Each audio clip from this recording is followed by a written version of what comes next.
It is 1:02. Good afternoon from the 104.5 The Zone Studios. I'm Jackson Williams. In the NFL, the Rams and quarterback Matthew Stafford are finalizing a new deal to keep the quarterback in Los Angeles and off of the trade market. The Rams allowed Stafford to gauge his value to teams around the league and received multiple calls, but ultimately the two sides are able to come to an agreement to keep the quarterback in L.A. The NFL scouting combine rolls on in Indianapolis as quarterbacks, wide receivers, and running backs spoke to the media today, and Cam Ward and Shadur Sanders weighed in on why they believe they should be the number one overall pick and much more. Also working out at the combine today are tight ends and defensive backs. College hoops this weekend is the 5th-ranked Tennessee Vols host the 6th-ranked Alabama Crimson Tide at Food City Center tomorrow. Tip-off is set for 3 p.m., and you can catch that game right here on The Zone. For all your foundation repair and waterproofing needs, you need to visit USSTN.com. Breaking news at once on your home for the Titans and Vols. This is 104.5 The Zone.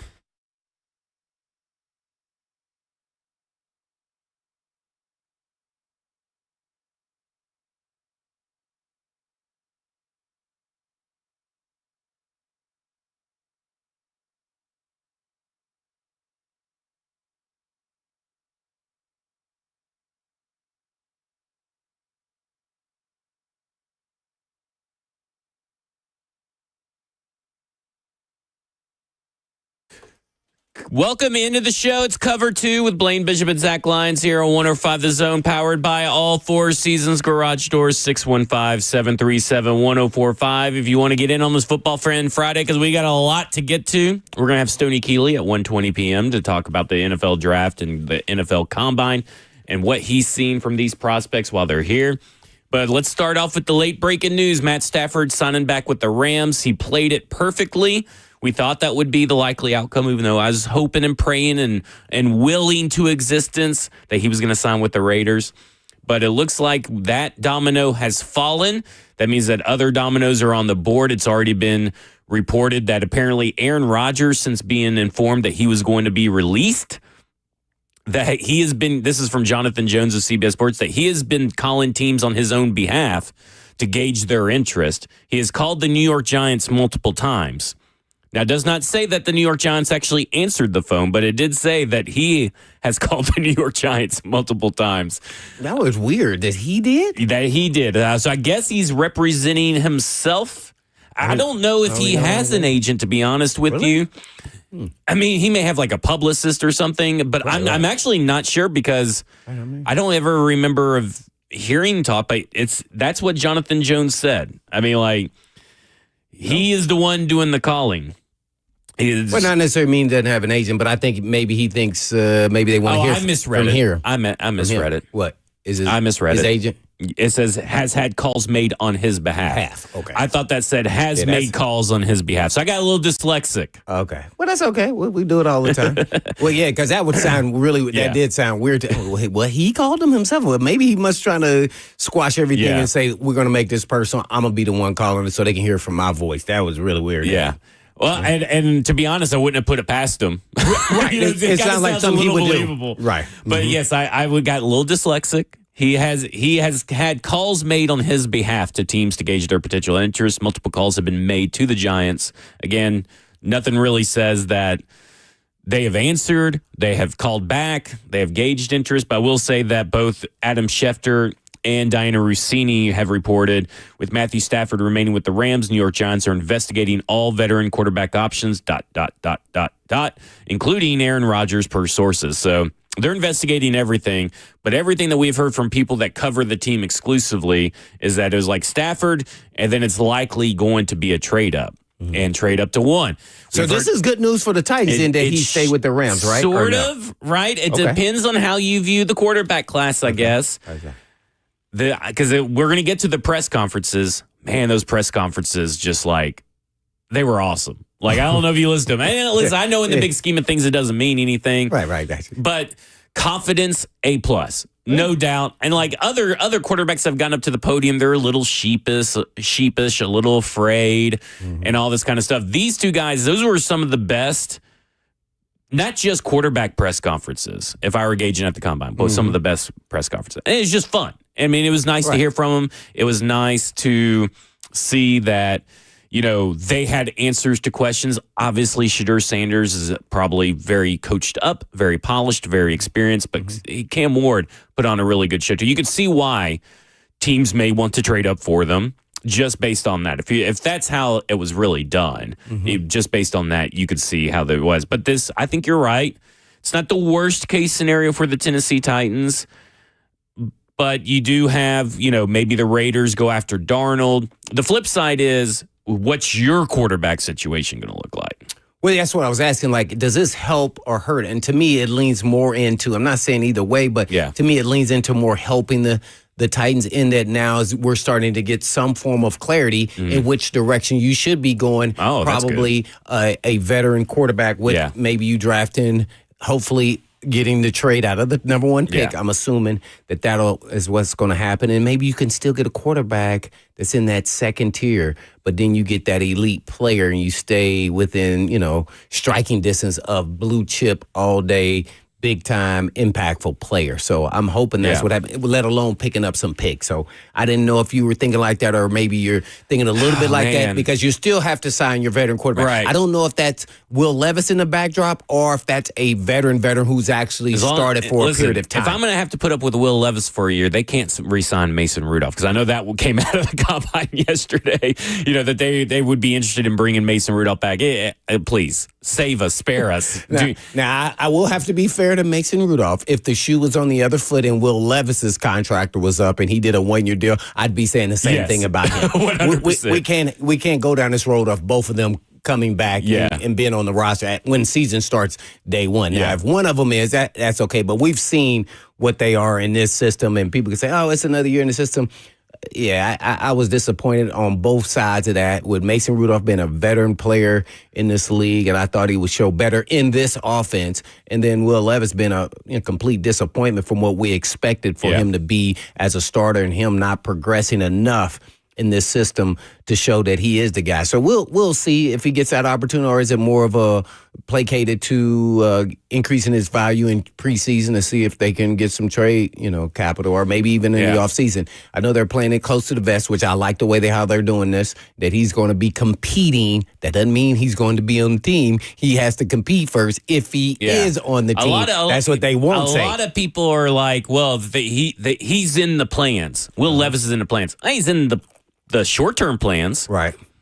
He's in the plans in the immediate future. That's about all you can say about it. Yeah. I look at it like this. It feels like the quote-unquote high end. Okay, so I'm not really saying these are elite quarterbacks or anything, but the high-end veteran options are dwindling fast. And now you still have the Steelers kind of lurking out there in the background. You have, obviously now the Raiders have lost out on that thing. I don't think the Giants are going to be in the Sam Darnold sweepstakes. It feels like it's a 3-horse race to me between the Steelers, the Steelers, the Raiders, and the Titans for Sam Darnold's services. And what I thought was interesting today on Buck's show, he said that he was talking to some NFC executives or personnel people, and they said that everybody's overestimating Sam Darnold's price in the market, which we have been saying. I think we've been closest and most realistic to what he's going to get. So obviously this scout was referencing the $50 million, and I was like, well, that's never been really the case, I guess. But I think he's going to be way less than that. And so to me, it's like at this point, if you don't go Sam Darnold, I really hope they do love someone in this quarterback class, because the options are kind of. Does it change then? Do you then have to draft a quarterback? I don't think whether it's the first pick or later. Yeah, based off of if you trade back. Yeah, I don't think that you have to per se. I think that they will, not necessarily a first rounder, but in the scope of your discussion of your question, I think they will walk away with a quarterback in this draft. Even if they sign a free agent, I think they'll walk away with a quarterback in this class.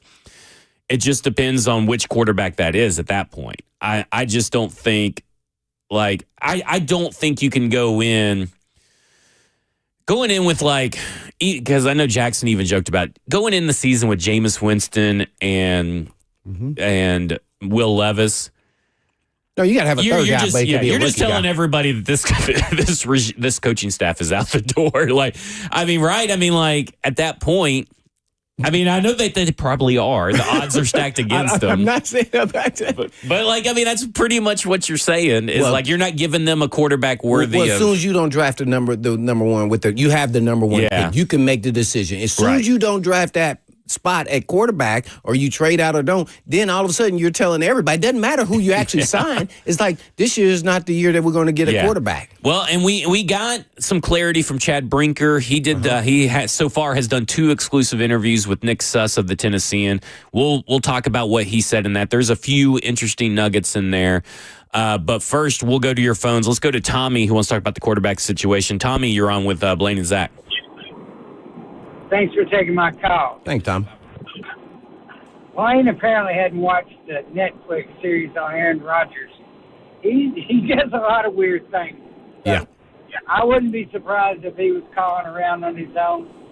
But one thing I think the guys that make the big money don't look at the intangibles maybe enough.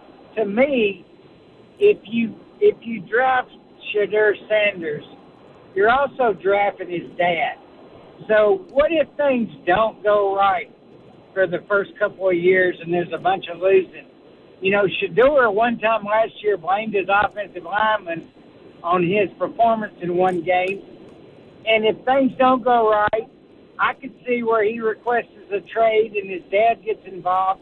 I mean, I just think maybe it doesn't go that way and he's great, but I think you have to maybe consider that when you're deciding what to do. I'll hang up and listen. Thanks.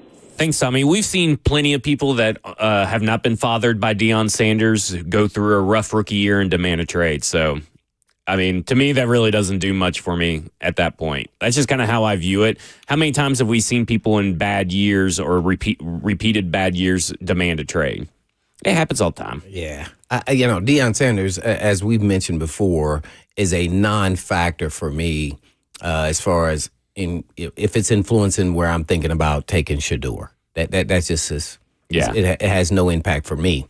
And I don't think it has impact for anybody in the NFL on the NFL side of things. Okay, gotcha. Okay, I know it does for like analysts and stuff, but I don't think anybody in the NFL side. I think people get a little spooked, and I get it, but it's more so because he has influence. And to me, that's the only question I would have if I'm sitting in the meeting. Yeah, is when things go wrong, as he mentioned on the call there, Tommy, is that okay? His son's not starting, or he had a bad game, but it really wasn't his fault. It was someone else's fault, whether it was a lineman, whoever, and he speaks out and someone asks him in the media about that because he's in the limelight being a head coach, and he's going to give his honest answer. We will see if he then plays stoic and close to the vest because he knows potentially he can also harm his kid too at the same time. Yep. Regardless, because what he says today impact what happens down the road, and I'm sure he knows that. And just to piggyback off that, he's been very quiet this draft process. That's what I'm about to give you. Like, okay, what has he done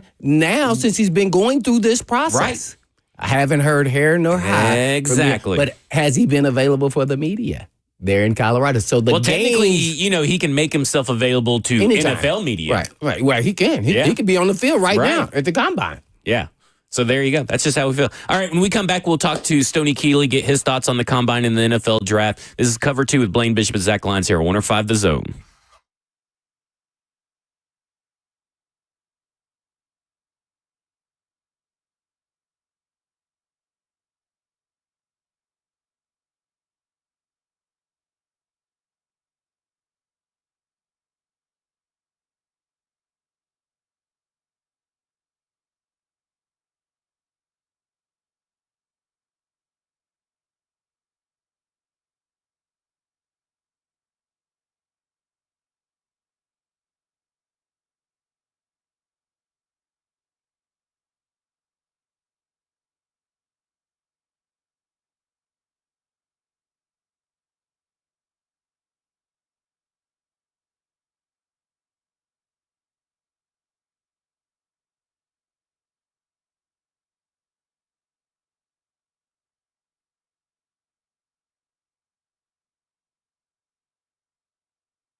Cover 2 with Blaine Bishop and Zach Lyons here on 105 The Zone, powered by all Four Seasons Garage Doors. 615-737-1045. You want to get in on the conversation. I love this song, but you literally played it an hour ago for Buck. So, I did? Yeah. Because I heard it on the way in. I didn't throw that one in. All right. Let's go to Stoney Keeley, SoBrosNetwork.com, StackingTheInbox.com, the Nashville Movie Dispatch, and, of course, he's on Football and Other F Words podcast right here on 105 The Zone. A man of many talents, Stoney Keeley, how are you doing today? Doing well, TGIF, gentlemen. Happy to join this meeting of the Travis Hunter Wide Receiver 1 Club. But before we begin, I'd just like to say that Blaine actually taught me one of the most important lessons I've learned about evaluating talent. I heard him, it's been years ago on 3HL, talking about guys with thick thighs and skinny ankles. They're the ones built to run. And I'll tell you what, I've been looking for squatty, cheeked-up dudes ever since. That, Blaine. Hey, man, you've done your homework there when I used to talk about the thick thighs. It was every day I would say thick thighs. Hey, you taught him a lot. Look at that. Yeah, that's so much. That's so much information there. Well, you said it at the top of the show. Travis Hunter, wide receiver 1. There seems to be a little bit of a disagreement across our station. I heard that they were making the case on 3HL for 4 or 5 other wide receivers to be better than Travis Hunter. So, first off, I'm going to ask you 2 questions. So let's start off with, why do you have Travis Hunter as wide receiver 1? Yeah, so I concluded my tape study on Travis Hunter earlier this week. I've got 2 scouting reports up on Stacking the Inbox, one at corner, one at receiver. And when I finally shut the laptop down late at night, I was sitting in my office contemplating everything, and I just thought to myself, Hunter is the best athlete on the field at any point in any game that he's on a field. And you watch him, the way that they utilized his speed, his twitch, his acceleration, his throttle down. It just, to me, looked like he was on a different level from everybody else. And I don't really think there's a lot of competition at the top of this wide receiving class. There are some other good receivers, but, man, I don't know. He just seems like he's in a class of his own. Now, you also have Travis Hunter as your number 1 overall prospect on the big board, and we were talking about this on Football and Other F Words, wherever you get your Zone podcast, you can listen. But we also talked about not only him being number 1, but also that generational term being attached to him. Define how you view him in the light of being generational. Yeah, I think, Zach, it's just as simple as boiling down to players like him don't come around very often. And if that's the case, like, by definition, you're a pretty generational guy. But I got to thinking about past classes and where he stacks up, and I just don't think that I've been writing about the NFL draft for 11 years now. I've been really, quote-unquote, scouting, producing big boards, doing 100-plus prospects each year for the last 4 drafts, and I just don't think that I've ever really watched a player like him that has the combination of speed and athleticism that can just do whatever you need him to do. So the more I thought about it, the more I was just like, this guy, it just seems light years above everybody else. When you talk about him being a cornerback, because obviously, Sam Monson, formerly a PFF, went around talking to all the analysts that are at the combine. Everybody had him wide receiver 1 except for one person. Peter Schrager said that he's a unicorn, wide receiver 1 and cornerback 1.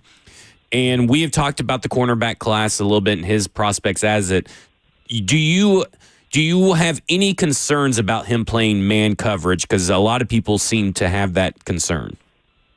No, I don't think so. I think it's more of a technique thing, and this was something that I clarified on Football and Other F Words last night. I think the mentality is there. You can call Travis Hunter a dog, but it's a different type of dog. He's just that Iron Man that's going to go out there and he's going to play his tail off for the entire 60 minutes.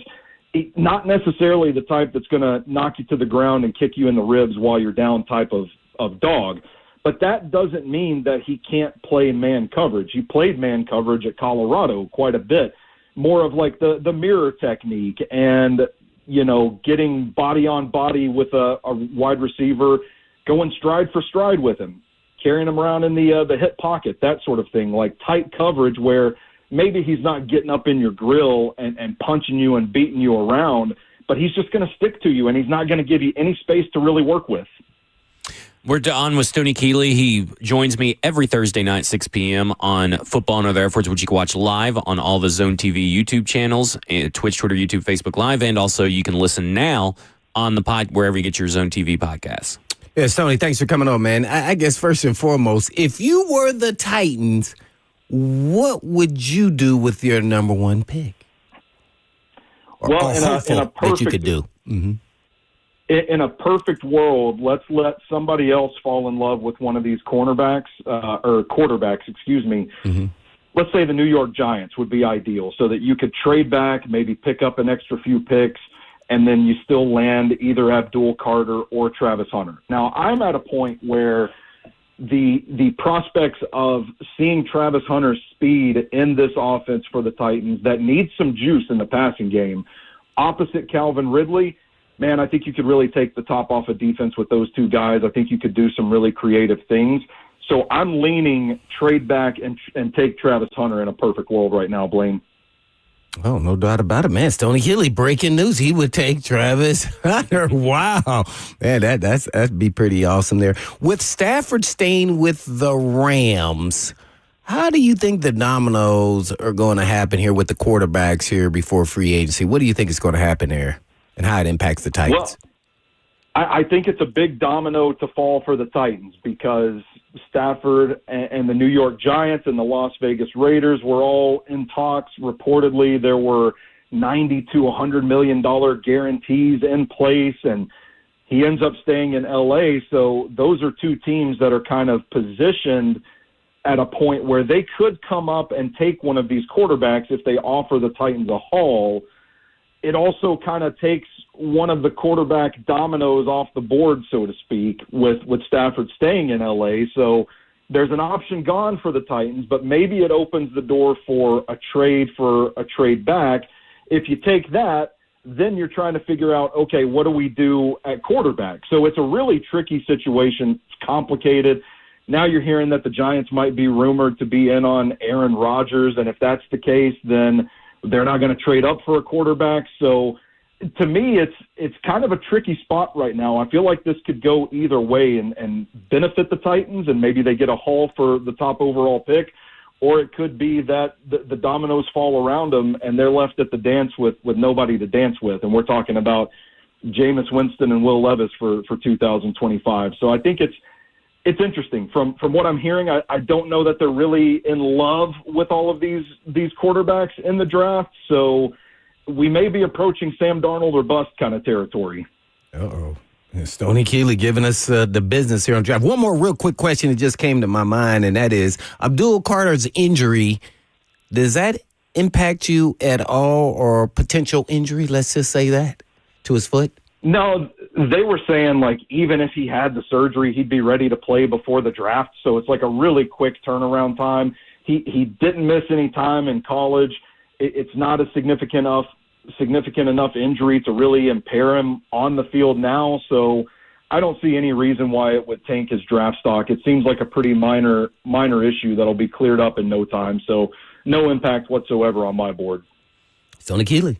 Mm-hmm. Stoney, the defensive linemen, the big boys with the thick thighs, ran yesterday, and Darius Alexander, for his size, the defensive lineman out of Toledo, blew up the combine. He had one of the highest defensive line RAS rankings yesterday, not including Edge, obviously. But what do you think of the Tennessee Titans? Obviously, it's a deep defensive line class, and they invested Tavondre Sweat last year in the second round. They have Jeffrey Simmons. They don't have a lot of depth behind those two currently. But what do you think about the defensive line class and specifically Darius Alexander? So, I mean, this defensive line class and the edge class, the defensive front, is the deepest position groups in the entire draft. I did some math yesterday, one by one, going through these guys and saying, would I be surprised if he was a first-round selection? And I said no to 21 different guys. So it's a deep group.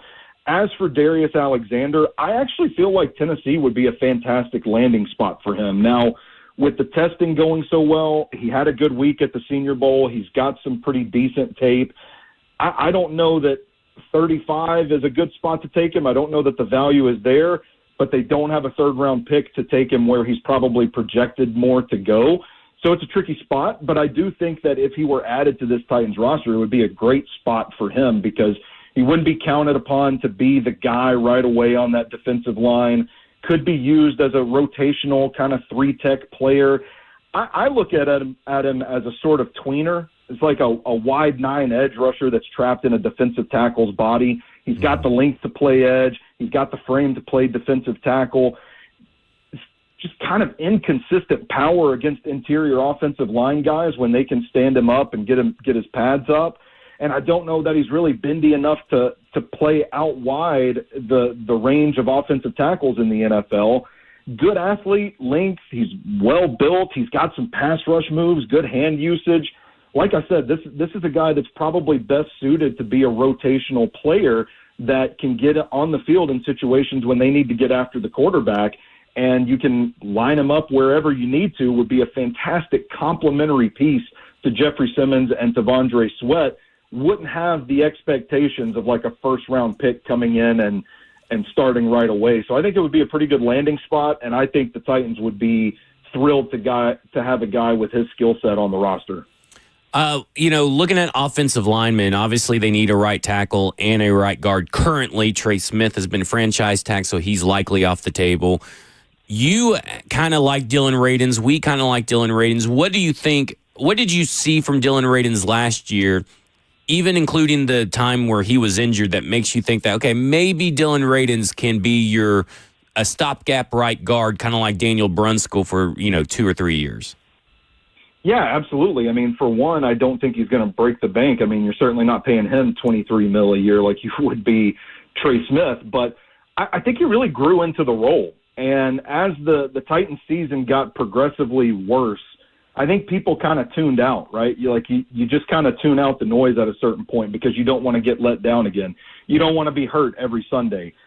People remember the September Dylan Radins and not necessarily where Dylan Radins was right before his injury. I think he grew into that right guard role pretty well, showing good athleticism, getting out in space, pulling, and then really smashing the guy at the end man at the line of scrimmage, doing his job, good hand usage, leverage, that sort of stuff, really developed nicely into that role. And then he got hurt, missed some time, and he came back, and he just looked a little wonky. Like, I don't know if it was a guy that didn't really trust himself or maybe he just was rusty and couldn't knock it off. But I think I would point to his improvement around the middle of the season and say, hey, if you can get that guy for that value, I mean, that's a box you check off the list. You don't have to worry about your right guard. Maybe he's not the guy for the next 10 years, but I think you feel pretty solid about him being an insurance policy, and then maybe you roll the dice on a late round, maybe even an undrafted guard,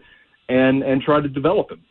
Now, who in this draft at right tackle are you like, man, these guys, they could start likely day one, week one, year one for this Tennessee Titans team and be a considerable upgrade over what they had last year? Yeah, so it sounds like I'm gonna take this twofold. It sounds like Josh Simmons could be in play. That's the left tackle out of Ohio State. Could be in play at 35 because there are some serious medical concerns. And apparently, like, I'm hearing there's some vague character concerns. I haven't been able to pin those down quite yet. But I think he's got the best pure tackle tape from this class. Now, could you move him to right tackle? I don't know. He wasn't at the Senior Bowl. I haven't seen him go through the drills where, they slide those guys over there to see how they do in a different position. But I think he's got some really good tackle tape, really good athlete. He's a dude mover, leverage, feisty kind of guy, scrappy player.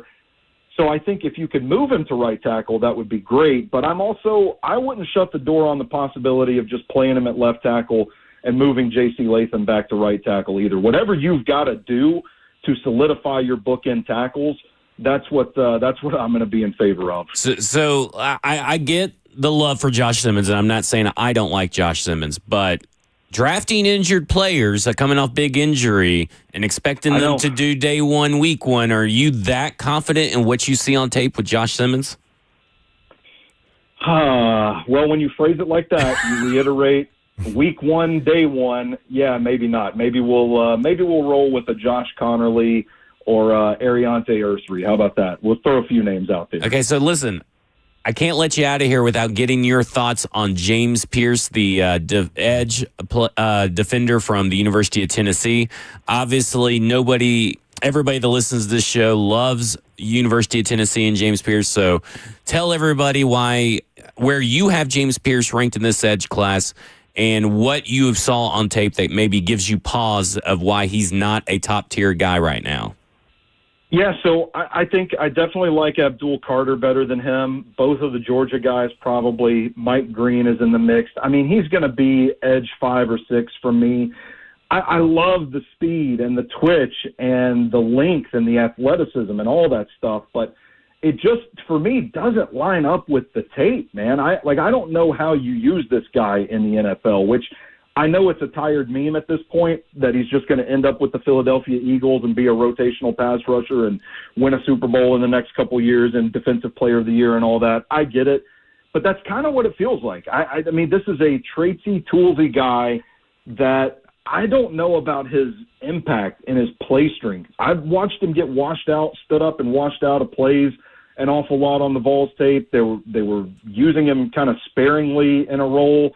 You've heard about the character concerns with him as well that varies from everything from doesn't want to play hard to has anger issues. There's just a lot of smoke out there that make him a really risky pick for me. But chief among it is just his play style. And I don't know what you do with him, and I'm not in the business of taking guys in the first round that you don't really know what to do with. So I'm kind of out on James Pierce as a potential top 10 pick for the Titans. Another potential top 10 pick, Shamar Stewart, just blew up the combine. A perfect 10 RAS score, all this kind of stuff. Pulled his hamstring, I guess, in one of the final 40-yard jump or 40-yard dashes. But that athleticism doesn't really show up on tape enough for me to feel comfortable with the Titans drafting him. And we're talking about the production is also not there for him. So at what point, how do you reconcile the athleticism testing, the film, and the production, maybe even the defensive scheme of Texas A&M in evaluating Shamar Stewart? Uh-oh. Did we lose you, Stoney? I think we lost Stoney. So that we'll do. Hey, listen, we're up against a break anyway. I think he knew that I was going to ask him about Animal House and so he hung up. Yeah, he hung up. He knew I was going to ask him about Animal House and Craven the Hunter. So, the movies, he ranked Animal House. Have you seen Animal House, Blaine? Mm-mm. Oh man, you got to watch it. It's classic. But he ranked it 1 star, and I was very upset with him last night. Of course, I've watched Animal House. Well, he put it 1 star, and then he watches Craven the Hunter and puts that as 2 stars. I mean, it was ridiculous. Is this his opinion? It's his opinion, but it makes me question stuff about him. I got you. At least the other things. Yeah, I gotta keep it all level, keep it 100. When we come back, we'll talk more about the combine, but we'll also talk more about the quarterback situation of the Tennessee Titans. What one New York Giants reporter had to say about their plan now. This is Cover 2 with Blaine Bishop and Zach Lyons here on 105 The Zone.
Cover 2 with Blaine Bishop and Zach Lyons here on 105 The Zone, powered by all Four Seasons Garage Doors, 615-737-1045 if you want to get in on the conversation. And we're going to go straight to your phones. Ken wants to talk about the quarterback situation. Ken, you're on with Blaine and Zach. Ken. Thanks for taking my call. No, I've got 2 or 3 opinions. I really enjoyed what your previous guest, his opinions about the Tennessee Titans, about who they should take on the first draft choice. Mm-hmm. I agree with that wholeheartedly. He is an exceptional player. Mm-hmm. But anyway, back to the Titans. I've analyzed over the last few years, that the best team that I have ever remembered was the Tennessee Titans the years that Steve McNair was there. They had a balance of everything. They had a defense that was out of this world. They had linebackers that was out of this world. They had corners that was out of this world on defense, and they had a great, great safety. Blaine, don't jump up and down now. I thought you were talking about somebody else. And they had an offensive line that was out of this world. We did. And they had one of the best quarterbacks I've ever seen play the game. He was the toughest one I have ever seen. To go out on the field with a ruptured spleen and a couple of broken ribs, it is out of this world. And then do what he did. It was amazing. But when he got transferred to Baltimore, that's when I sold my PSLs and my season tickets and everything. And they hadn't had that system. Well, I call it a system since, because we've got receivers today that can't run routes. We got receivers today that can be totally open and hit in the numbers with a football and cannot catch it. We got an offensive line that couldn't block my grandmother. And it just bothers me when they keep harping on Will Levis. Will Levis has got some extremely great talent, I see, because I played the position before. I see it in him. I think other people do too. Mm-hmm. But he's got about 3 ticks. After they snap the ball, he's got to do something quick. That's a killer. That is a killer in the offense. You throw interceptions, you fumble the ball, you can't hand it off properly. Most quarterbacks have got 5 to 7 ticks. And they, like Tom Brady, he used to stand back there and eat a sandwich, drink a cup of coffee, and then do his checkoffs. Will Levis can't do that. Dick, and go. And he's got to do something. So I just think it's a whole system that's the problem. But I agree with your past guest about who their number 1 pick should be. That guy is Travis is a phenomenal football player. Well, we appreciate the call, Ken, and I do agree they got to fix that offensive line. And I think I don't know if I'd necessarily say the wide receivers this particular year were the problem, but I do understand that they have been a problem in the past. But obviously, offensive line has got to be a focus in this free agency and draft, this player acquisition cycle, if you will.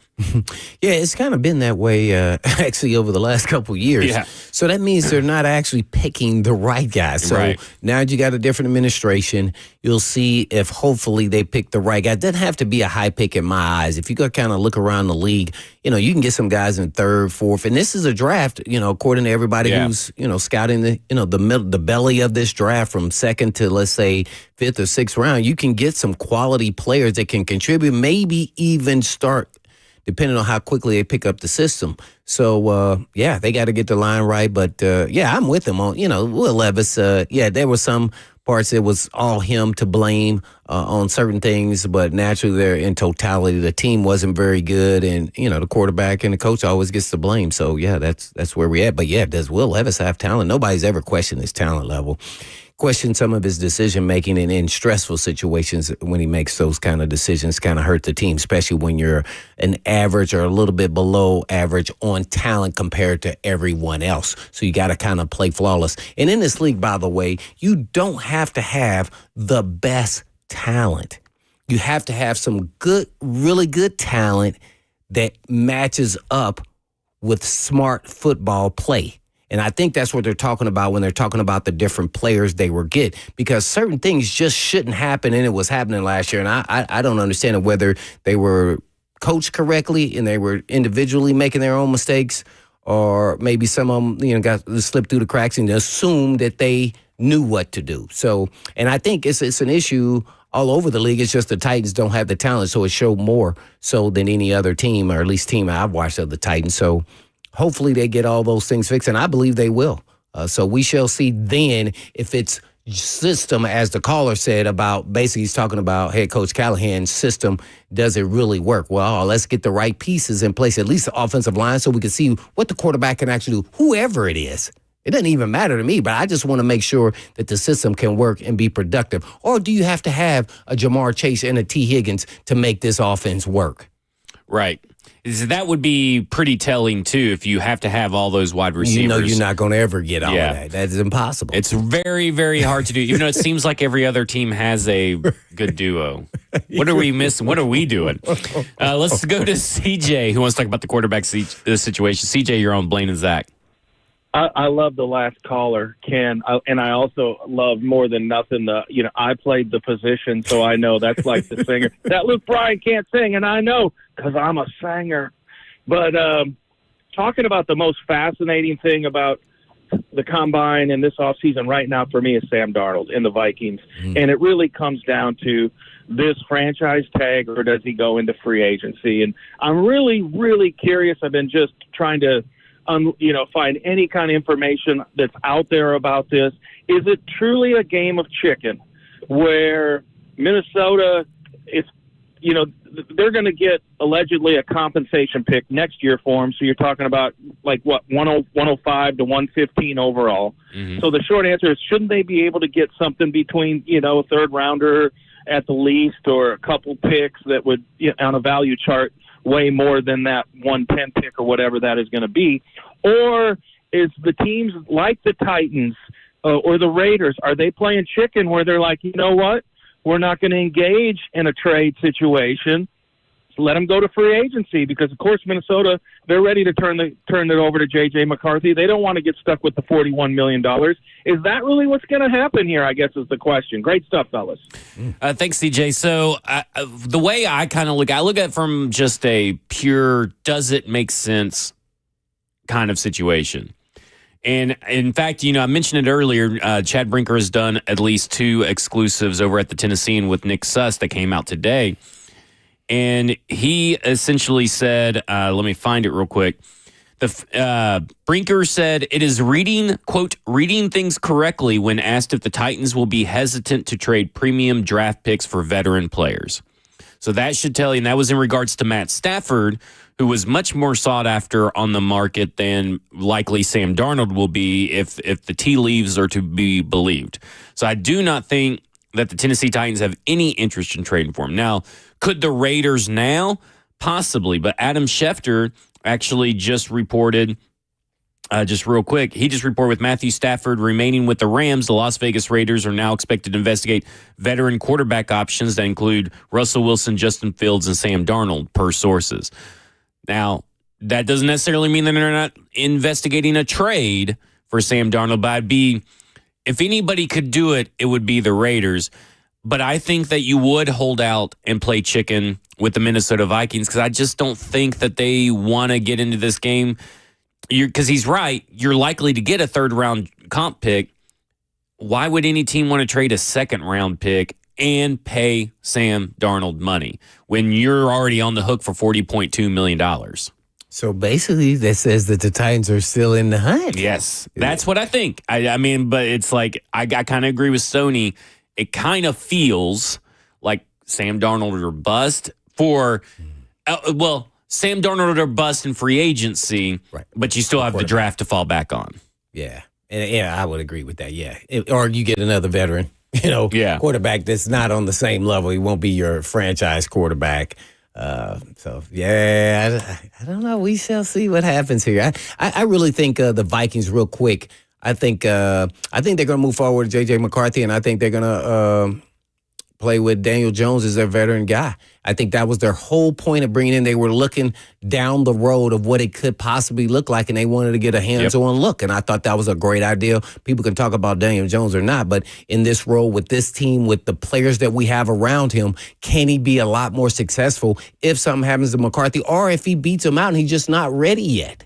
So I think that's how the Titans need to start thinking from this point forward when they're drafting players and trying to build, collectively, something that'll last. Yeah. So you got to look down the future at the same time. You got to look at the now too. So we shall see, because that means you draft a quarterback and you sign one. Now, I'm not saying first pick, but if that's what you decide to do, I would be, jumping for joy.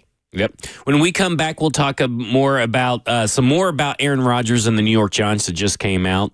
And we'll also talk about the New York Giants and the possibility of a trade up. This is Cover 2 with Blaine Bishop and Zach Lyons here on 105 The Zone.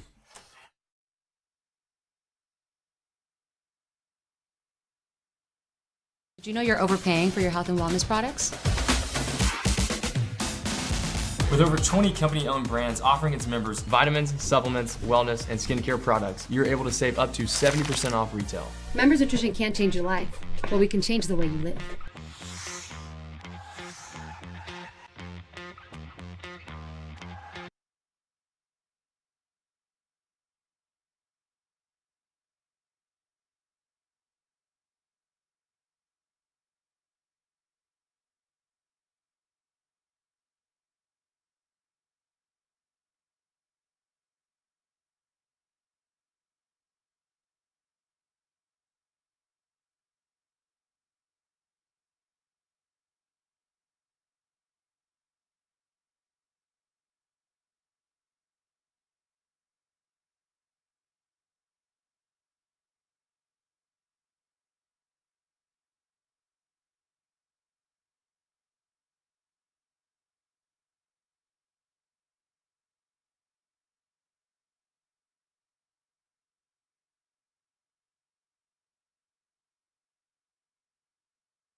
It is 2:02. Good afternoon from the 104.5 The Zone Studios. I'm Jackson Williams. The Rams and quarterback Matthew Stafford are finalizing a new deal to keep the quarterback in Los Angeles and off the trade market. The Rams allowed Stafford to gauge his value to teams and got a few calls from around the league, but ultimately the two sides are able to come to an agreement to keep the quarterback in L.A. Former Patriots head coach Bill Belichick of the UNC football program will be featured in this year's offseason Hard Knocks after NFL Films was unable to find an interested NFL team to participate in the HBO miniseries. College hoops this weekend is fifth-ranked Tennessee hosts the sixth-ranked Alabama Crimson Tide at Food City Center tomorrow. Tip-off set for 3 p.m. in that one, and you can catch that game right here on The Zone. For our foundation repair and waterproofing needs, you need to visit USSTN.com. Breaking news at once on your home for the Titans and Vols. This is 104.5 The Zone.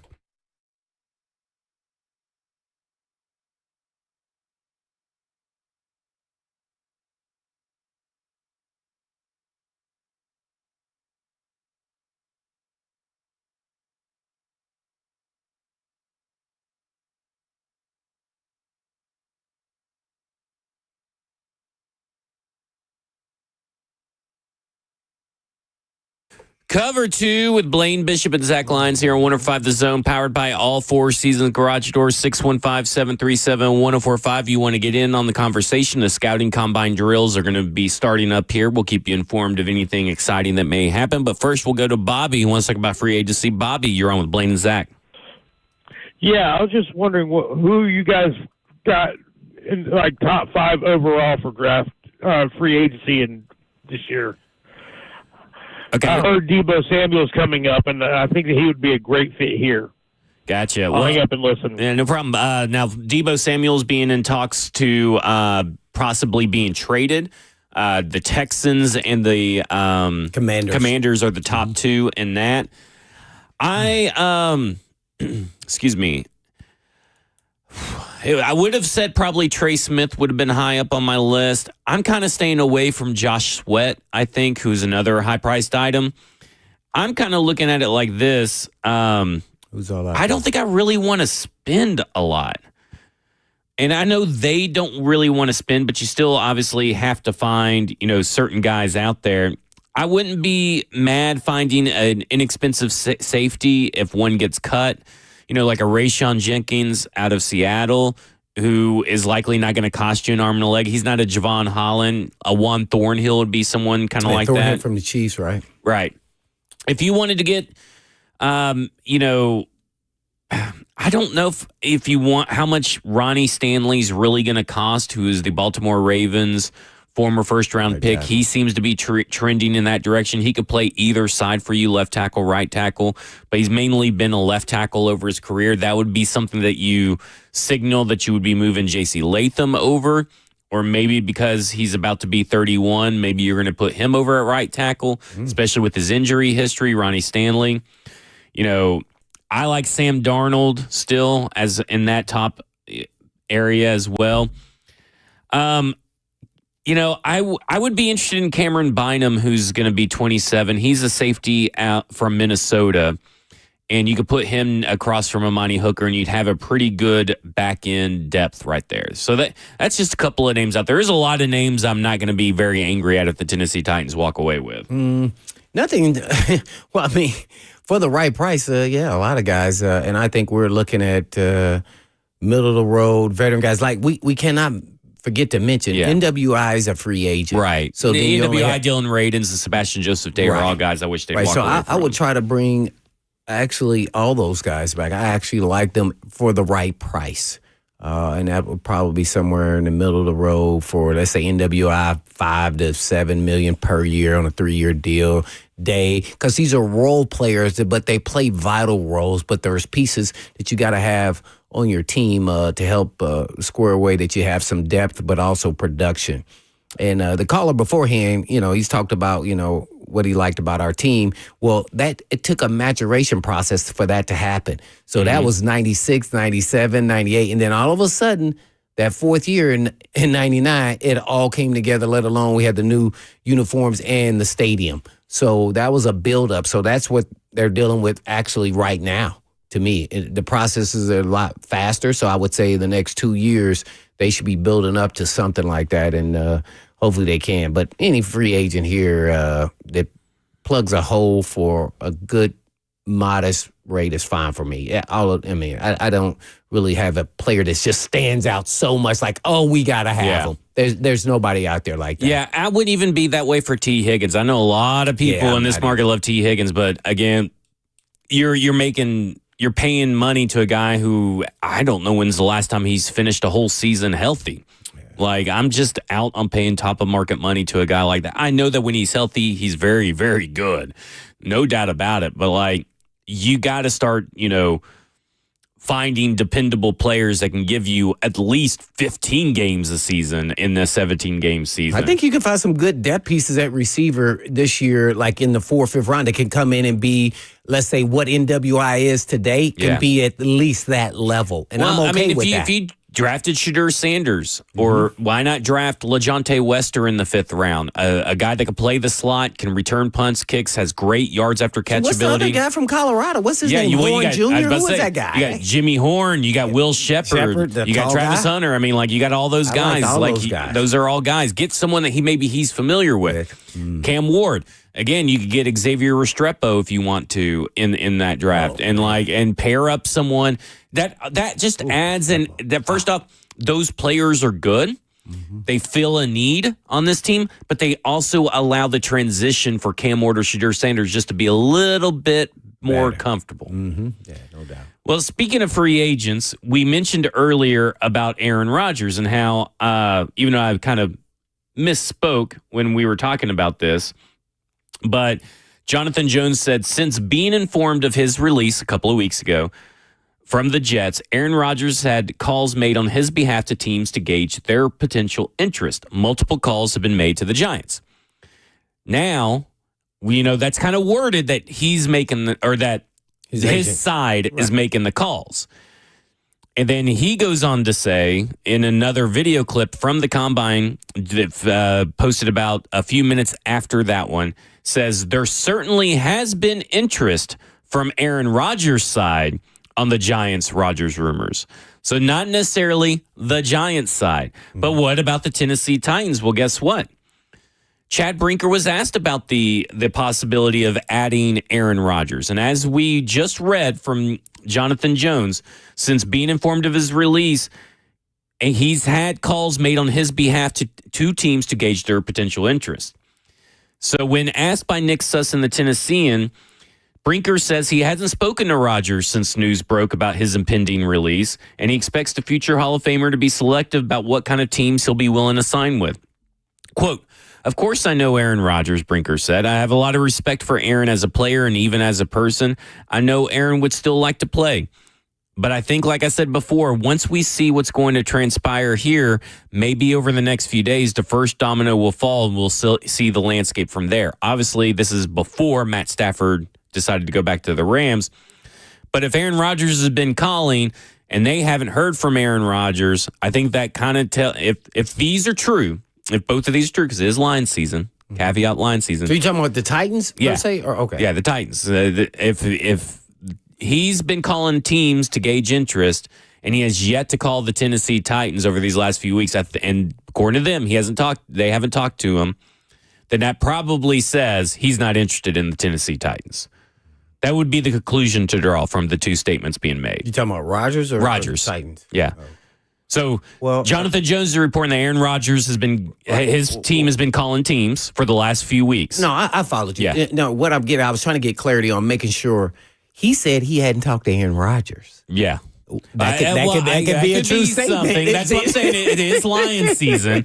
So why he may have not talked to Aaron. He talked to his agent, though. Yeah. He may have talked to his agent. Maybe he did. I don't know. But it doesn't, based on, let's just take it at face value, even though we know, but does not sound like Aaron Rodgers is interested in the Tennessee Titans right now.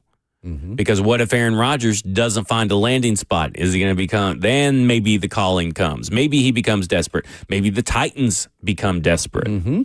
See, it could work both ways. So I do find that it to be a little interesting that those two reports have came out at near the same time. Now I know that this Chad Brinker stuff was from yesterday, even though it's getting released today. Yeah, and they should be right there. To me, as I mentioned before, Aaron Rodgers, I don't know why he would be interested in playing with the Titans, and Right. I really don't know. Besides, maybe get some ticket sales earlier in the season, but other than that, because he is a name. Don't get me wrong, he's still a good, solid quarterback, starting quarterback in the NFL. Just to expect that we're going to get the elite level play all the time. This is when you start seeing your abilities start to wane a little bit. You can't do it week in and week out, but you can show glimpses of the old Aaron Rodgers, and how much will that help the Titans, and let alone his style and personality and his characteristics about him. Does that weigh into, is this a good fit? Yeah. And I just don't see it being a good fit. I don't think it's a good fit for anybody. Well, I'm not going to say that, but I would definitely say for a young team. No. I meant us. I mean, anybody involved for the Titans. Right, so I don't think it's a good fit for Aaron Rodgers. I don't think it's a good fit for the team. Got you. Mm-hmm. Now, maybe I would argue that maybe it's not a good fit for anybody, but that's desperate times, desperate measures, but right? Yeah. That's where it's kind of at, right? Where you're kind of landing that it's everybody right now. After the combine, how desperate are teams? And that's something that we're going to talk about when we come back. I've been trying to get to this for a little bit, but hey, we love to take your phone call, 615-737-1045. Are the Giants desperate to trade up to number one? We'll talk about that when we come back. This is Cover 2 with Blaine Bishop and Zach Lyons here on 105 The Zone.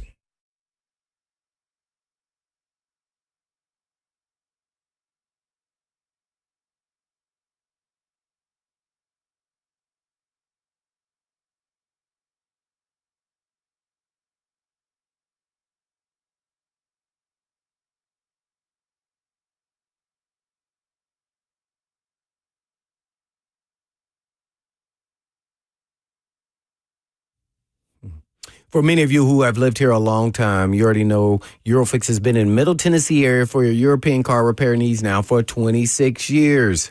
We've all gotten to watch them grow. And I don't know about you, but I love watching a hometown business take off. Well, we are now proud to announce the 5th location in Mount Juliet for Eurofix on Mount Juliet Road, right across the street from Dairy Queen. And Eurofix can serve you in Franklin, Hundred Oaks, Murfreesboro, Belmead, and now Mount Juliet. So pretty cool getting to watch a small-town mechanic starting in the barn of his backyard of a single-wide trailer and now grow to 5 locations repairing thousands of cars each month. And at Eurofix, you get a 3-year nationwide warranty and a free loan a car with every repair appointment. And all you have to do is just give them a call at 844-EUROFIX. That's right, 844-EUROFIX, or you can visit them online at myeurofix.com. That's myeurofix.com. But I was telling Blaine, Joe.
Cover 2 with Blaine Bishop and Zach Lyons here on 105 The Zone. Whoa, 4.39 for Zaw Frazier, defensive back.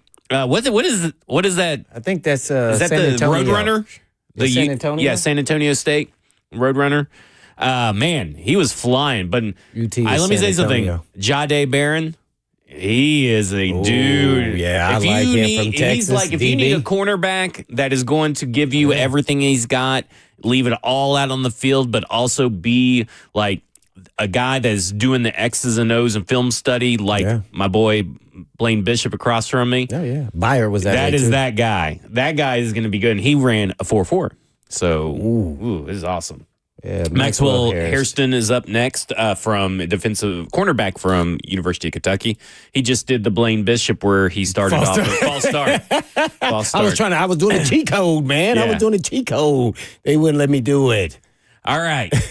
We've been talking about it. The New York Giants obviously were in on Matt Stafford. We had talked about the last few days about if the Raiders were to get him. We've heard from Art Stapleton, who covers the New York Giants. We've heard from Vinny Bonsignor about a couple of it as well. But we've heard rumors that the Tennessee Titans are Benjamin Albright was the other one. Remember, he said expect a trade in the top 3, a giant one, a Titanic one. So he talked about it as well. Obviously, Matt Stafford decided to stay with L.A. in an extension that is still yet to be finalized. Don't know what the numbers are. They're talking about it may take weeks into free agency for it to finalize. I thought that was weird. That is odd. Yeah, that's what was reported. I can't remember which NFL reporter it was, but so they could take weeks into free agency for it to finalize. Don't know why that is.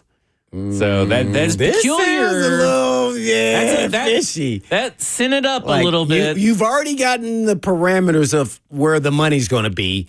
That was the hardest part. Now, you just need to get the little audience. To me, it should be done by next week at the worst. I mean, come on. Really? I don't know. Here's what it says. Something is weird about that. Ian Rappaport reported. Shouldn't be talking like that. Ian Rappaport, who said that, you know what we didn't talk about? I wonder how pissed Tom Brady is. He spent all that time with Matt Stafford while they were skiing and didn't even get him. Bought him some steak dinners, I bet. Bought him some beer, some wine. Just like recruiting, you miss out. You just missed out. But Ian says the Rams deal with Matthew Stafford will be agreed to and finalized over the next few weeks. So will be agreed to and finalized over the next few weeks. Sources say the salary for 2025 will be available then. It'll happen likely after free agency. Do you think that's a little bit of a tease to maybe to get someone to up their trade offer? Say, hey, we haven't finalized it yet. It's not been signed. But, if you guys still want them, come give us some trade cap. It may. For them to say a couple but the timeline, you shouldn't even give it a timeline. Yeah. Just say, hey, we should be getting it done here in a few. And because even the official Rams Twitter account has already, said that he's staying. And I'm thinking, well, is he? I mean, it's not finalized yet. I mean, how many times did Tampa Bay think they had Liam Cohen in the bag coming back and he never signed that contract? And then look where he's at right now. Great example. Again, if you've agreed to something and you better get it finalized, you don't wait for the next few weeks. I would highly recommend that. Yeah. No doubt about it. Now, we agreed on the parameters, so let's get this show going. It should be done here in the next couple of days. Really, it should be done by a Monday or Tuesday in my mind, especially as a team that you've been with. Right. And so what is the holdup? What is the holdup indeed? But there may not be a holdup for the Tennessee Titans much longer in finding a trade partner. Connor Hughes this morning, who I believe, let me go real quick. I should write this down. He's from New York, right? He's a New York reporter. Yes, he covers both the Jets and the Giants for Sports New York TV, if I'm not mistaken. But he's an NFL reporter, been in the league for a while. As Matt Stafford resolution nears, this is what he talks about. He talks about as a resolution nears, obviously it has been quote unquote resolved, even though we may think that there's a little bit of room. But Matt Stafford is staying with the Rams. And he talks about the possibility of New York and how the Giants' attention turned to them possibly moving up in the NFL draft. Joe Shane said he is a fan of big swings when it comes to acquiring a franchise quarterback, and he was prepared to take one of those here at the NFL Combine. The Giants were very, very aggressive in their pursuit of Rams quarterback Matt Stafford. They were willing to part with the compensation to get him. They were willing to pay him a contract worth north of $50 million per year, but Stafford unlikely to head to New York, not because of anything the Giants did or didn't do, but just the other options that are on the table for him. Far more likely he is to either return to the Rams or play for the Raiders. That means the Giants, who still now need a quarterback, need to be aggressive in another way. Multiple sources here at the NFL Combine expect Shane to turn his attention to potentially moving up in the NFL draft, potentially to the number 1 overall pick with the Tennessee Titans, where he will have his choice of either Cam Ward from Miami or Shedeur Sanders from Colorado. We talked to both Sanders and Ward here at the NFL Combine on Friday, and Sanders specifically, that moxie that his dad had, I would say Sanders has that as well. He called himself the ultimate cheat code, and talking about turning around a franchise, something he'd have to do with the Giants, a team that's been one of the worst in the NFL the last couple of years. He said, well, I did it at Jackson State. I did it at Colorado. Why wouldn't I also do it at the NFL? Because history, quote, it always repeats itself. All right. So speaking of history repeating itself, you heard about that there. Again, we've heard this report from multiple people that cover the New York Giants that that it was Stafford. Plan A was Stafford. Plan B was trading up. Now, because they're afraid of the Titans. Not only the Titans will draft a quarterback, but also the Browns. Okay, so that is true. Yeah. So when I said history repeats itself, here's what I mean. If you remember, Coach Mack told us that when the Tennessee Titans and the LA Rams started having serious talks about trading up for number 1, it started at the Combine. That's when he. I got some minor breaking news. If we can, do we have a minor breaking news drop? Well, play Blaine's breaking news drop. There you go. Which you hate. This is what it says. This is from NFL Draft Insider Robinson Whitmore, who's at the Combine. He says that he just saw Joe Shine. Is it Shane Shine? I never can remember. I think. Joe Shine and Mike Bergonzi just walked away together. What? I want to see pictures. It's Shane, Joe Shane. But Joe Shane and Mike Bergonzi just walked away together. Were they shaking hands? No, they're walking to somewhere together. Oh. They didn't part Starbucks, ways. Maybe they go to Starbucks. Maybe they're scooters guys. I don't know. Maybe that's where they're going to go. But like they're walking away. Oh, we got to call Buck or Ramon or somebody to do some investigative reporting and follow. We got to. Well, I retweeted it, so maybe if they got notifications on for me, maybe they'll see it. But that just saying, that's how things get rolling. Okay, so Chad Brinker also talked about the trade back, and he goes, everybody's trying to figure out what we're going to do. And quite frankly, the point of the process that we're in right now, we don't even know. So he's laying it out there, putting all every possibility is on the table for the Tennessee Titans. I thought it was also interesting in that same clip. They're getting calls, right? So you're willing to listen to offers, and is one of the quotes he said. But he said that the hypothetical trade offers can be tantalizing, but Brinker said his conversations with rival decision makers usually consist of cutting, incisive questions with the intent of sneaking away with some insight about the Titans' preferences. They'll ask things like, which quarterback do you like? Or do you like the edge rusher? The edge rusher, which I think is always fun to say, focus in on. Or do you like the two-way star? So they're inquiring of who they like before they try to make an offer, but their calls are rolling, and now we're starting to get a little bit. So if you're the Titans, what is your answer? That is a good question. Let me think about that while we go to the phone. 615-737-1045. Let's go to Bam, who wants to talk about the quarterback situation. Bam, you're on with Blaine and Zach. Bam, bam. Man, what's good, fam? Everybody doing all right on this beautiful Friday? Oh man, it's great. All right, this is starting to get a little scary to me. And what I mean by it, do y'all see a scenario to where the Titans end up not having a quarterback either in free agency or we miss out in the draft and we gotta roll with Blaine? See, Blaine, you ain't crap, man, because bro, you felt where I was going with this. Like, bro, it almost seems like this is pairing up. Rodgers don't seem like he want to come here. This Lions season seems like it's some truth in there somewhere. So it may be. Zach, can you help me calm down and get off the edge here, buddy? I cannot, because if I know anything about this Tennessee Titans team over the years of watching them, they're going to do everything they can to hurt me. Oh, man. See, and we're loyal to a team that wants to keep a knife in our back. Yeah, you always got to be on. You got to keep one eye on you, on your backside, because they are ready to just rip out your heart at any point. So, Bam, I do think it's a possibility. I mean, I'm not, saying that it's for sure going to happen, but there is dominoes that could fall. And really, you're talking about, okay, if all these dominoes fall away from the Tennessee Titans, they still hold the number 1 overall pick. Mm-hmm. So hopefully they at least love a guy. Maybe they don't want to marry him, but maybe they love him. Or, maybe you're in for what you've been saying, Blaine, Drew Lock. I said Mac Jones. Drew Lock was the last guy on the list, but it was a pun and statement. Yeah. For serviceable stopgap guy. That would be the bottom of the barrel free agency. Yeah, and Winston was another name that I said to be pure entertainment for us to see, where we go. You never know. Also, you just never know. What if Will Levis gets better? Everybody's entitled to get better. He could get worse, but what if he gets? Can he get worse? Well, no, he can get out. You can always get worse. Oh man, I learned my lesson with the Diller. We can't get any worse than that. Can't be any worse than Dennis Daly, and somehow it got worse than Dennis Daly. So the possibilities are small, but yeah, I think anxiety there for the fans.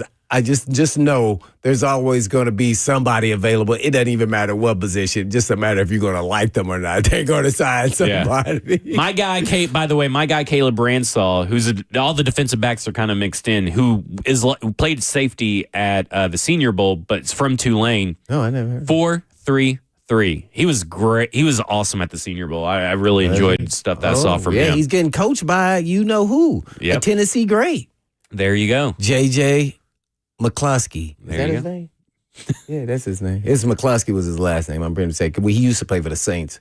We were in the same I will say this. So I've seen a couple people talk about the rebuild and all that. Here's what Chad Brinker, like I said, this is from the Tennessean. This is Chad Brinker on Aaron Rodgers, Matthew Stafford, Tennessee Titans place in NFL quarterback market, written by Nick Suss, an exclusive with him. Chad Brink, and he starts off the article with Chad Brinker used the dreaded word.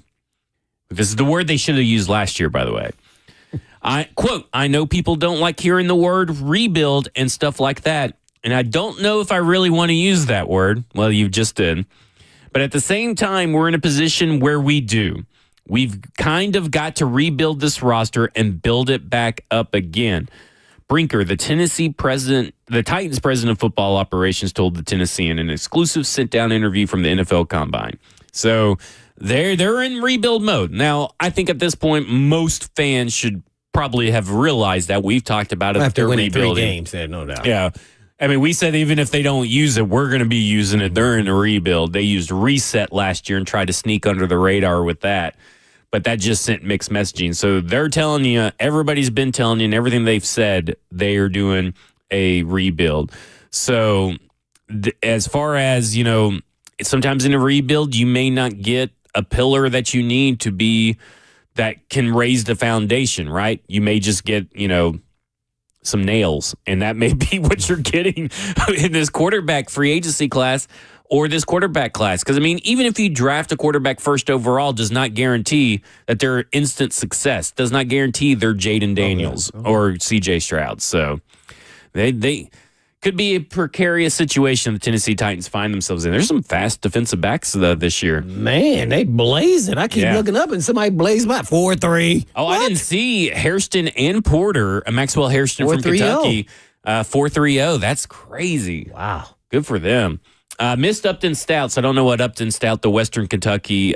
He's kind of like Roger McCreary-esque, but he's like very small. Yeah, slot guy. Yeah, no, he's really good. I've been watching. I didn't see what he ran, though. Oh, I didn't see. But I love his tape, though. Yeah, me too. I'm with you. Let's go to Brandon, who wants to talk about the quarterback situation. Brandon, you're on with Blaine and Zach.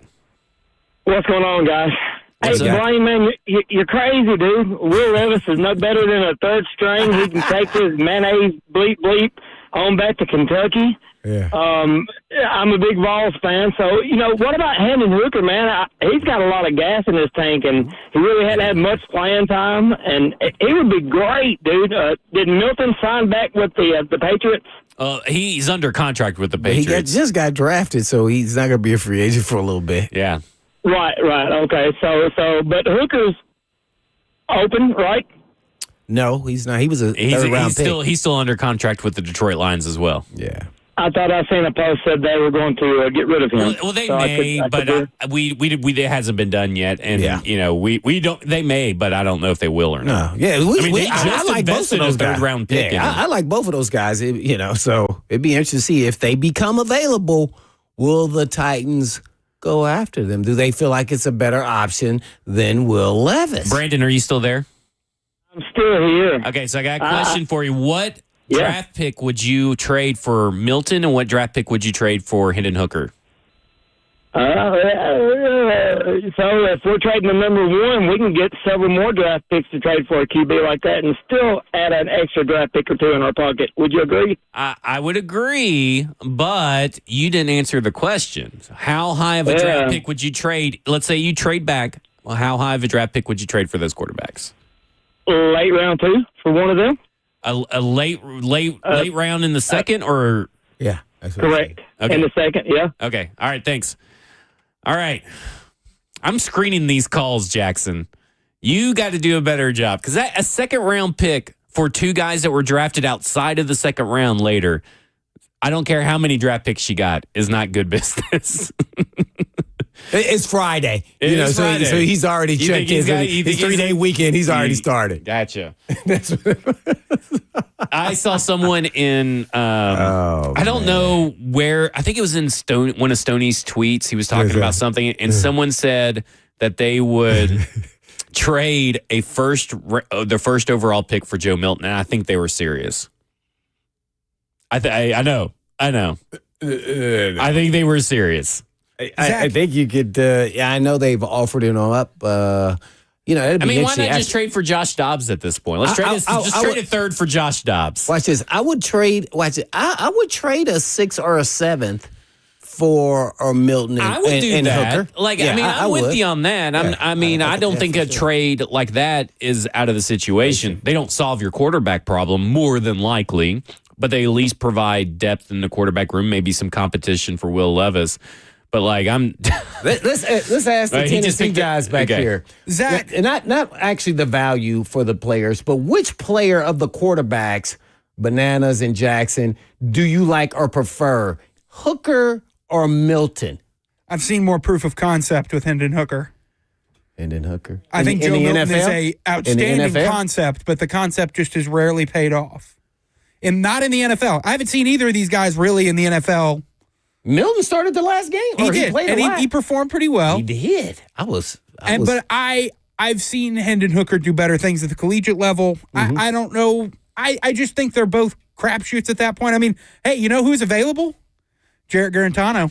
Oh, yeah. No, he's coaching at Tennessee, isn't he? Well, that means he's available. Yeah, he's available. He's signed, Blaine. I think he was doing something, maybe something. What about you, Bananas?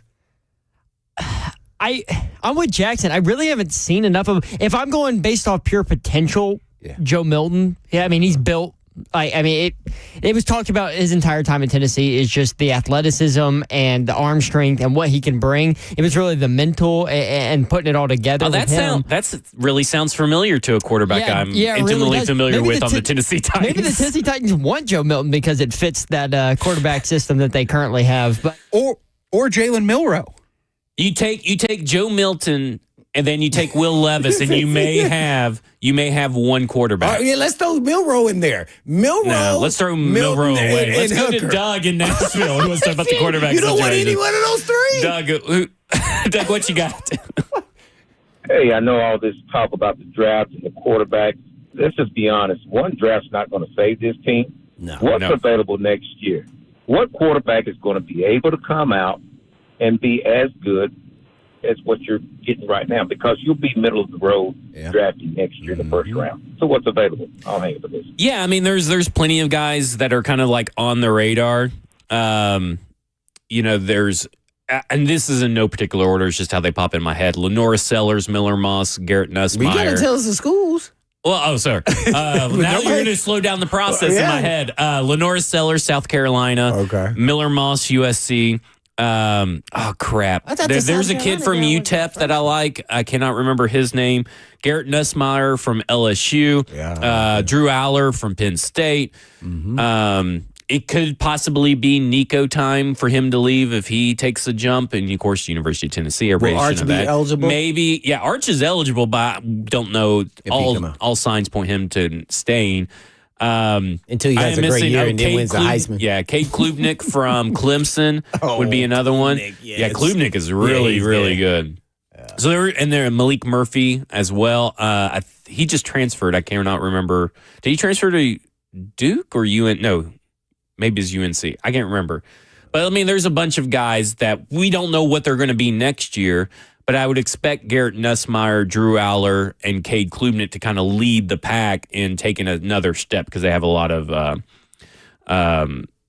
Miller Moss apparently transferred somewhere, and I forgot. And Malik Murphy transferred. He originally started at Texas. He then transferred to Duke, and he has recently transferred to Oregon State. Oregon State. That's where he went. Let's go to Steven, who wants to talk Tennessee Titans. Steven, you're on with Blaine and Zach. Hey, thanks for having my call. I just wanted to ask Blaine, it's kind of a two-part question, the second part for everybody.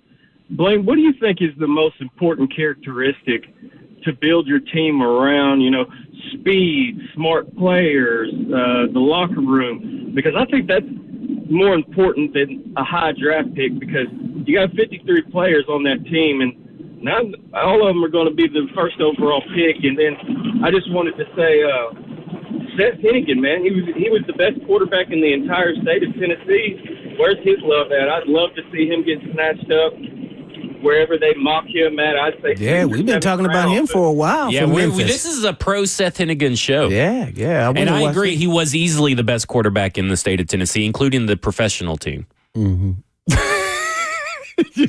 Go Tigers, go. When we come back, we'll talk more about what Steven had to say about what what characteristics Blaine would use to build a locker room, and does Cam Ward or Shooter Sanders fit that? This is covered to the Blaine Bishop and Zach Lyons here on 105 The Zone.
Cover 2. Blaine Bishop and Zach Lyons here on 105 The Zone, powered by All Four Seasons Garage Doors. It's Football Fan Friday, 615-737-1045. Last chance for phone calls. And, of course, we have the F&M Bank chat that is always popping on wherever you watch Zone TV, Twitch, Twitter, YouTube, Facebook Live. Appreciate everybody having the conversations in there that sometimes drive the show. We appreciate it. Yeah, it's fun.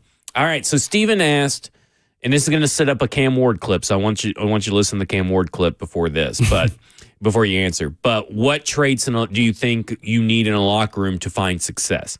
And Cam Ward was asked, is he a more vocal leader or lead by example leader? And this is what he had to say. Not even paying attention. I told you we were going to cue this up.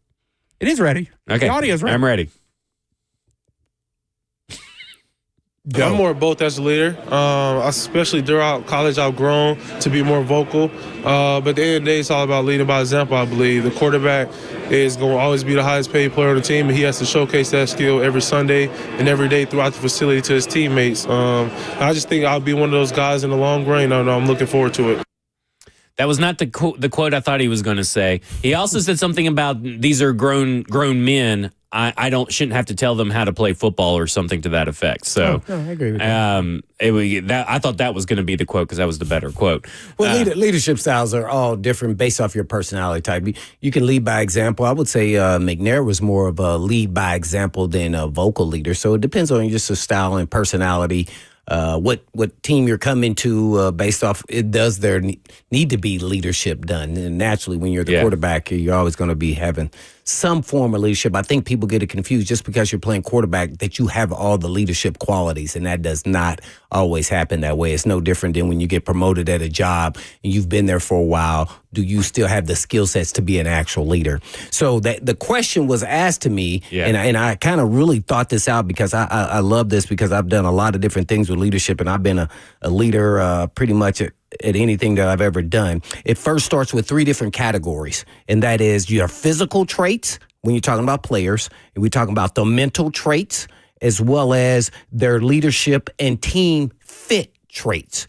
And so when I'm talking about physical traits, and naturally that's easy, I'm talking about athleticism, durability, position-specific skills. Mental traits, I want football IQ, high, work ethic, high, also composure. With the mental traits. When things get rough and ready, or if you get the call late, how do you perform under duress? And then my last one is leadership and team fit, which means you have accountability, you're a team player, and your competitive nature is cancerous amongst the team. And so that's kind of the categories I put them in: physical traits, mental traits, and leadership and team fit. You're not going to find a better answer anywhere on radio than that for how to build a locker room. I think that's the best. I mean, you were prepared. I just wrote it down on my sheet of paper right here. You were down there, like what I'm looking. I might have missed some things along the way, but no. Yeah, I think Steven is walking away a happy listener to get that answer. I really do. I'm not trying to be funny. I think that is a really good. I mean, I like talking about leadership as well, and I think that was a really good, succinct way to put it, and is very detailed. Okay, now do we have the clip that I was looking for? Actually. No. Just holding people accountable. I'm not no rah-rah guy. At this point in your career in the NFL, you should need somebody to motivate you every day. You got to be self-motivated. That's the type of person I am. That's the type of leader I am. So I just think, what I can bring to a franchise, no other player can bring that. So there you go. He said, I'm not no rah-rah guy at this point in your career in the NFL. You shouldn't need somebody to motivate you. That's the kind of quote to me that gets me pumped up. That's like, yes, that's exactly right. And you're a young man who gets it. Well, I completely agree with that, his statement as well as but here's my exception to that, and that is he's completely correct. My whole point is I'm only drafting players or bringing in players that are self-motivated. Because that then tells me what dictates who they are on this football field and who they are as people. I want self-motivated because guess what? I'm going to give you an example. I always use the example. What made Albert Hainsworth become Defensive Player of the Year? He was motivated to get paid. Yeah. But if he was self-motivated, he would have been playing that way the whole entire time. Right. No, I don't want that player. I want the players would almost literally play for minimum wage to making $10 million a year to $20 million. You get the same exact player. That's called self-motivated, and it's internal. And you'll see it when you watch the film, and it'll tell you everything about the player. Love it. Let's, real quick, I want to get to this as well, because this is Shedeur Sanders on if he's worried about what critics say about him. You think I'm worried about what critics say or what people got to say? You know who my dad is? They hated on him too. So it's like it's almost normal. Without people hating, it's not normal for us.